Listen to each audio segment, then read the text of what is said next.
Here's the second reason why your job application is getting ignored. By the way, guys, I'm Tito J, and I used to be a professional call center hopper for almost 10 years, and now I'm a freelance hiring manager for 5 years. So the second reason is you're not paying attention to the details. Marami sa inyo yung magaling, may experience, at malaki yung potential. Pero dahil lang sa isang pagkakamali, nasayang yung application, nasayang yung opportunity nyo. I've seen people skip the required questions, forget to include the links to their resume or portfolio, and even forget the code that's being asked by the job post. Madami din yung gumagamit ng generic na greetings like Dear Hiring Manager, kahit karamihan naman ng job post ay nakikita kung sino yung client or hiring manager. So kapag ganun yung ginagawa nyo, that's a clear sign ng lack of effort.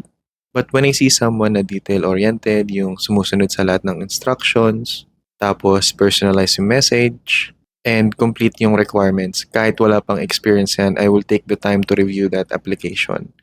And in some cases, sila pa yung na-hire versus dun sa mga taon na yung experience. In this very competitive market, effort counts. Dapat gawin mo lahat ng magagawa mo para mag-stand out ka in a good way. So sa next video naman, pag-uusapan natin yung mga common mistakes na nakikita ko during job interview.